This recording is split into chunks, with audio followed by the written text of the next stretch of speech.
When it comes to mid-size executive sports sedans, this segment continues to shrink every year. And if you want something that's American in this class, Cadillac is really the only player left in town. Now, about 3 years ago, when the company introduced the all-new CT5, this was a replacement for the CTS, and just like its predecessor, Cadillac built this vehicle off of their Alpha platform, which means it's one of the best handling and best driving sports sedans that money can buy in the mid-size executive sedan class. So as you can see this week, Cadillac has loaned me this 2023 CT5 Premium Luxury equipped with the upgraded engine. This has a 3-liter twin-turbo V6, making 335 horsepower and over 400 pound-feet of torque. So if you're one of the few buyers out there that still want to get your hands on a mid-size luxury sports sedan, how does the latest 2023 Cadillac CT5 stack up? Stay tuned to find out.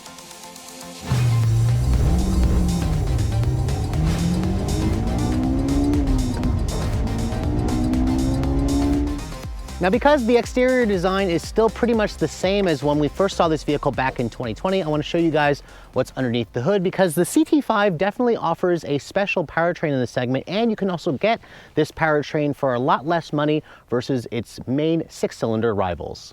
Now, under the hood of my particular test car, this is a premium luxury trim, which means it's one notch above the base luxury.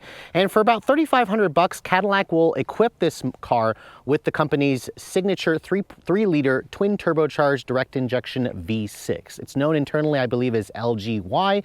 And this engine is essentially the same motor that we also find underneath the hood of the CT5 V series, not the V Blackwing that has the supercharged V8, but just the regular V. However, it has been detuned slightly to make 335 horsepower, but it makes the same 405 pound-feet of torque. That is about 25 less horsepower versus the V series, and it goes out through a one choice only, a 10-speed automatic transmission, and you can take your pick between either rear-wheel drive, or my tester for an extra $2,000 has the company's signature all-wheel drive system. Keep in mind, if you guys get the V series, it also includes a limited slip differential with launch control. This model here doesn't have that, in addition to having less power.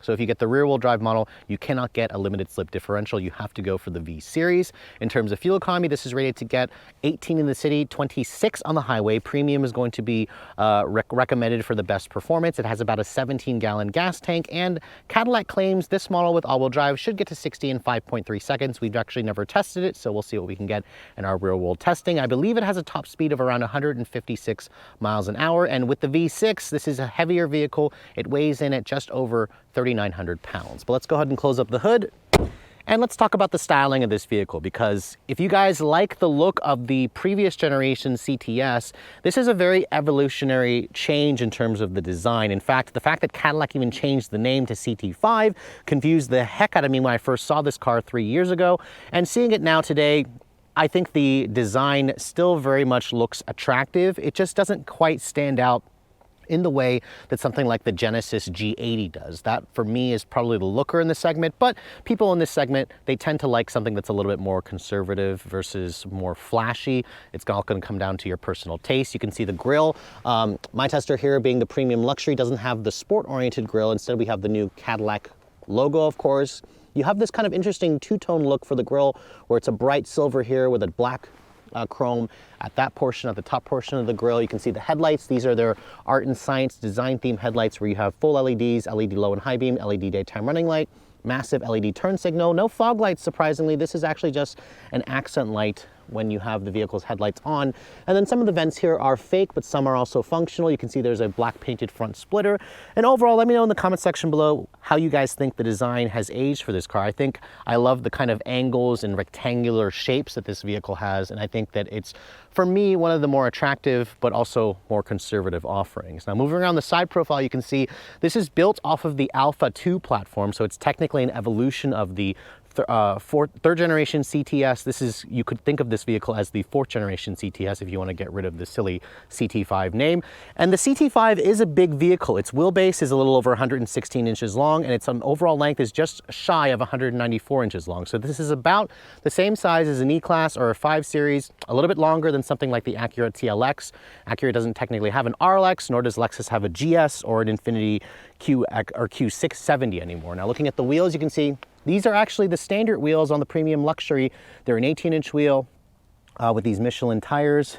You have a 245/45 width tire on the front here, and then you also have these pretty nice size brake rotors. If you guys want a Brembo brake, Cadillac offers that on the V series. However, on the regular premium luxury with the V6, you just have the standard brakes. This vehicle also doesn't have the magno-rheological dampers. Now, over the side mirrors, you can see they're kind of a small design side mirror. If you look here, I guess Cadillac wanted to go with a more minimalistic design. My tester is also missing for 1,500 bucks the Ultra View panoramic sunroof. And then if you look over here on the door handles, they actually are illuminated there at night, and they actually don't move. They're fixed in place, and when you want to open the door, there's a little pressure pad, and that's what opens the door for you. Looking at the rest of the profile, you can see kind of has more of a swept back coupe design. That's something that they introduced for this CT5 when it first came out. And then over here in the rear, you can see the trunk lid almost has kind of like a built-in duckbill spoiler, which definitely looks nice. Over here you can see there's a silly 550T badge.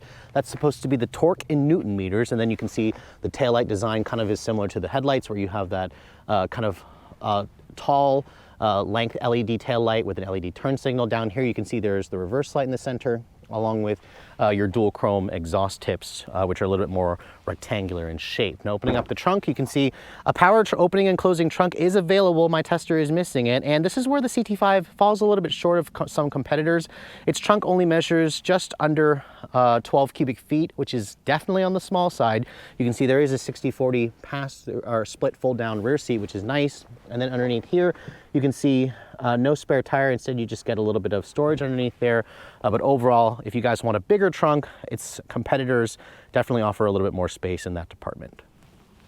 So let's go ahead and move on to the interior of this 2023 Cadillac CT5. The first thing I want to show you guys here is the key fob for the car. You can see this is essentially the same fob that we see on so many other GM products. It includes remote start from the fob, which is nice.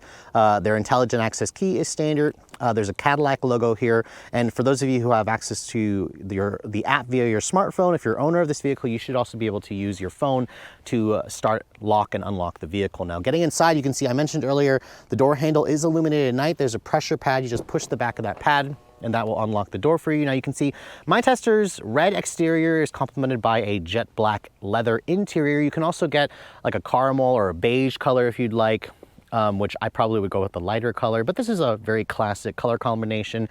And then the interior itself, you can see, has decent materials, but I wouldn't say that this looks all that fancy or all that special. The door panel you can see here has a soft touch injection molded plastic. There's some aluminum trim over here. The door handles, you can see, they feel more like plastic. I'm surprised this isn't actually an aluminum door handle. At least there is a metal speaker cover for the 15 speaker Bose stereo system, which is nice. You have some stitching here, and then down here you can see it's hard touch plastic. But again, some of the way the rest of this interior looks, the seats, they look like they were pulled out of a Chevy Equinox or something like that, aside from the little symbol there that shows that this is a Cadillac. These seats are 12-way power adjustment. They're heated and ventilated. You also have 2-person memory, which is over here, which is nice. You can get a massaging lumbar support front seats when you go for the Platinum package. My tester is missing that. It'll basically include a lumbar massage there where this inflates and deflates. It's nothing quite as fancy as what you're gonna find in the BMW, the Mercedes, the Genesis G80, for example. But kind of keep that in mind, this vehicle is priced a lot less than its competitors, so you have to kind of make that sacrifice. Now, getting inside, you can see it has that low sports sedan step-in height, and then when I get in and shut the door has a nice solid sounding thunk. So we love the Alpha platform. It's a really stiff chassis, and it makes for a really great driving vehicle. Now, to start the car up, you can see the start-stop button is right here where it's supposed to be, but it's totally blocked by the steering wheel, so you kind of just have to feel for it when you want to start the vehicle up. And then you can see here, my tester has the Super Cruise 2 package, so it has that unique steering wheel with the camera that watches your face. It also includes the heads-up display, that's part of the technology package, and it also includes a fully digital 12-inch cluster here, which is customizable. I remember when this car first came out in 2020, it had gauges that looked like they were pulled out of a Chevy or a Buick, so really like how Cadillac has at least learned their lesson there and given us full digital gauges. In terms of the rest of the interior, the dashboard you can see has some actual stitching, real stitching with leather kind of covering the dash here. You have a 10.25-inch display here in the center stack with wireless CarPlay and Android Auto, although you can see I don't love the resolution of the screen. It just doesn't look quite as nice as the resolution that we get in something like the Cadillac Escalade. So in terms of the tech, this is definitely, I'd say, slightly below average because a lot of competitors have like a full 12-inch cluster or 15-inch cluster as center screen, which would have been nice. This little area here where you can see you rest your hand here when you start using the touchpad, it feels extremely cheap and it looks like it was taken out of a Chevy Equinox or a Malibu, so really disappointed to see something like that. Cadillac should have done with a nicer material. Here you can see the vents, nothing super special. You have dual zone climate control, you have heated and ventilated seats, you have a full 360 camera, which again, the quality and resolution is not bad, but it's still not as good as what I find in like Genesis or Mercedes where you can't do like a 360 perimeter scan. So that's something to keep in mind. There's the CarPlay, it works well, it's quick and snappy and it connects to my phone pretty quickly, but I just don't like the resolution. It's kind of got this like snow white like background where it's like it looks a little bit cloudy as opposed to the high quality resolution that I've seen in some competitors. That's kind of annoying. The embedded GPS, you can see it works fine. It's nothing super special. It literally kind of looks like it just kind of was pulled out of every other GM product, but I will say that the software is quick and snappy and responsive. Most of you are probably going to end up using your phone GPS anyways. You can see down here there's a wireless phone charging pad. You have a electronic shifter for the 10-speed auto. Your drive mode selector is here. You can see there's a snow, ice, my mode, tour, and then a sport mode, where you can also go into the My mode and customize things to your liking. There's an auto brake hold feature, and then there's your start, stop, defeat button. Over here you can see there's a volume knob, and this is a tuning knob, and you can also use this to control the screen if you guys don't want to use that as a touchscreen. Most of you will probably end up using that as a touchscreen. You have some more aluminum trim here. Kind of small cup holders, which I'm surprised. Being an American car doesn't have better cup holders. Stitching along the center console here. There's another kind of area where you could put your phone here, but the wireless phone charging pad is over here. Open this up, you can see 2 USB charging ports, a C and an A, a pretty decent sized storage compartment, padded leather armrest, of course, which is nice.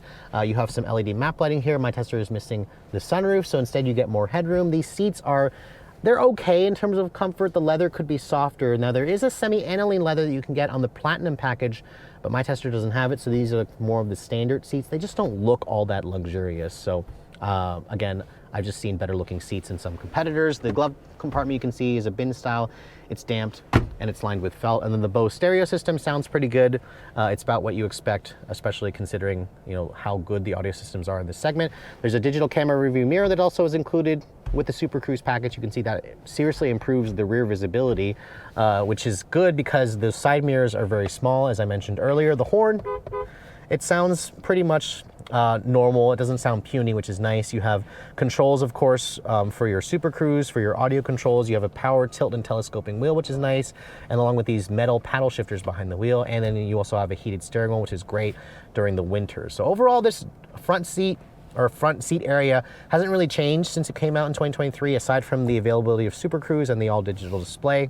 It definitely leaves something to be desired, especially when you consider how nice some of the competitors are. But let's go ahead and move into the back seat, because this is a bigger vehicle than the class that it's priced in. Now you can see the rear seat offers around 37 inches of legroom back here, which is a pretty good amount. That's about a couple inches more than something like a 3 Series or a Lexus IS. Now getting back here, you can see you do have to duck your head slightly there, but once I get back here and shut the door has that same solid sounding thunk.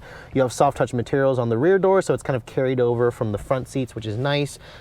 There are rear seat air vents. Surprisingly, no heated rear seats. I believe that is an option, perhaps, that my Tester is missing. The Platinum package probably gives that to you. You have 2 storage pockets. You have a fairly large tunnel here, because remember, this is a rear drive biased vehicle. And then you can see here, fold this down, you have an armrest with 2 cup holders. So overall, the back seat definitely has a good amount of space. I'd say it's about on par with all of the midsize offerings, but Cadillac likes to say that this competes more like with a 3 Series, a compact car, because it's priced like one. So if you look at it from that angle, you technically get a car with much more rear seat space. So in the category of mid-size luxury sports sedan, the segment definitely continues to shrink. When manufacturers like Lexus, Acura, Infiniti pull out of this segment, it really shows you kind of where the industry is going. So if you want a mid-size executive luxury sports sedan, your choices are the Cadillac CT5, there's the E-Class, the 5 Series, the A6, and the Genesis G80, and that list, again, continues to get smaller. So now that we're behind the wheel of this 2023 CT5 with the 3-liter twin-turbo V6, I actually haven't had a chance to drive this specific output of the engine. Remember, it has about 25 less horsepower versus the the engine in the CT5V, the non-Blackwing version. This model here is all-wheel drive. Let's go ahead and test out what we can get 0 to 60. The car is in sport mode, and we'll brake torque it. Ooh. This thing actually sounds almost like the V. I mean, it's the same engine in minus 25 less horsepower, but you know what? We just got 0 to 60 in 4.89 seconds, so 4.9 seconds. That is pretty fast. It is about, I want to say a half a second quicker, or no, about 0.3 seconds quicker than Cadillac's claim. I think Cadillac claims 5.3 seconds or 5.1 with rear-wheel drive. The all-wheel drive model is technically a little slower. I noticed the car, when it doesn't really like it when you brake torque it, but there is a slight bit of hesitation when you first I guess bury your foot all the way to the floor. This is a 10-speed auto. It's a twin-turbo V6. The engine makes a nice noise. The engine itself actually doesn't sound great when you first start it up at idle, but when it gets going, it has a really nice sound, and I love the way that it sounds when it shifts. It almost has that little crackle and pop too. 5.2 seconds there. So again, really impressive time, and it makes it among the quickest offerings in the segment, and this is also one of the cheapest ways that you can get a vehicle in this category with a 6-cylinder, because remember, Cadillac offers the 6-cylinder on the premium luxury. It's a $3,500 upcharge. My tester being all-wheel drive adds another $2,000. In colder climates like where I am here in PA, you definitely want to have the all-wheel drive option.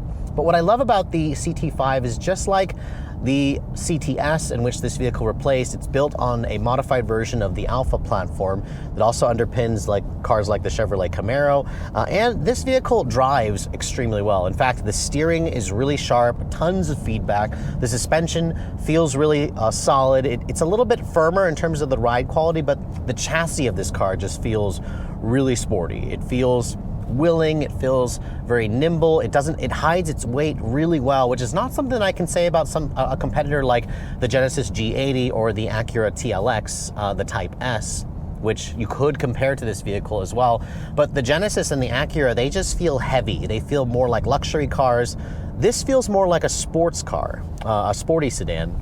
Whereas like the TLX Type S, where it's a front drive chassis, you notice it wants to push a little bit more. The steering isn't quite as communicative as this.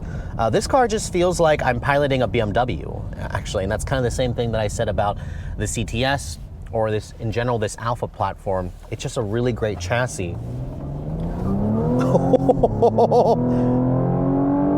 Oh, I love that sound. I love the transmission also. It has really quick shifts. The brakes feel nice and solid, have a nice strong bite when you go onto the pedal, which is nice. The steering is so sharp, and I'm just really impressed. BMWs don't even drive as good as this. The BMW 5 Series, the current generation, doesn't drive as good as this. The Audi A6 also doesn't feel as sporty as this. The Mercedes is way more luxury, so this is definitely the sportiest of the mid-size executive sedans. And the interesting thing about the CT5, just like the CTS, on which this vehicle replaced, Cadillac continues to tell us that you should be comparing this car to a class below it, technically, like a 3 Series or Lexus IS, when in reality, it is the size of a 5 Series or an E-Class. And I love that V6. For $3,500, that V6 is definitely worth every penny, I think, just because it makes a great noise. It has tons of torque everywhere. I mean, 405 foot-pounds of torque. And then the fuel economy, I've been getting in my week's worth of testing, about 18 mpg in mostly city driving. On the highway, it did about 25 mpg. So right bang on with the EPA's numbers, which isn't too bad. This has about a 17-gallon gas tank. It does about 400 miles on a full tank. And then on the highway, when you get the best gas mileage, my tester also has the Super Cruise 2 package.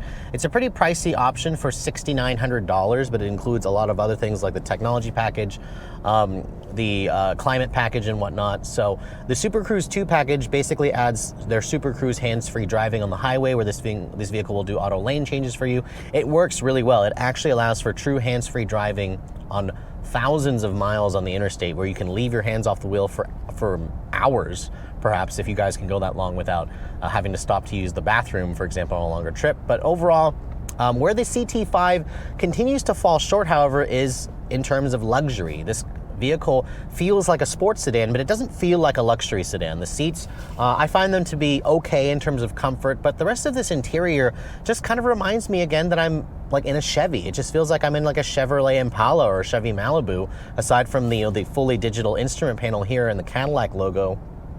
There isn't really anything too special about this interior, and that's kind of a disappointment because you get into a car like the Genesis G80 or the Acura, even the Acura TLX or a Mercedes-Benz E-Class or a 5 Series or an A6, they just have a certain feel to them in terms of their build quality, in terms of their luxury. The build quality in this car is just average, I'd say, maybe even slightly below average, and then the materials are definitely below average, so you kind of get a sense that Cadillac cut corners here in the interior to make this vehicle a lot less expensive. And it definitely is a lot less expensive, but just keep in mind, if you guys are looking for a luxury sedan that's this size, its competitors definitely feel more luxurious, but if you want a sports sedan, this is where the CT5 is going to excel, because to me, it is probably the best handling and best driving mid-size executive sports sedan that you'll find in the segment.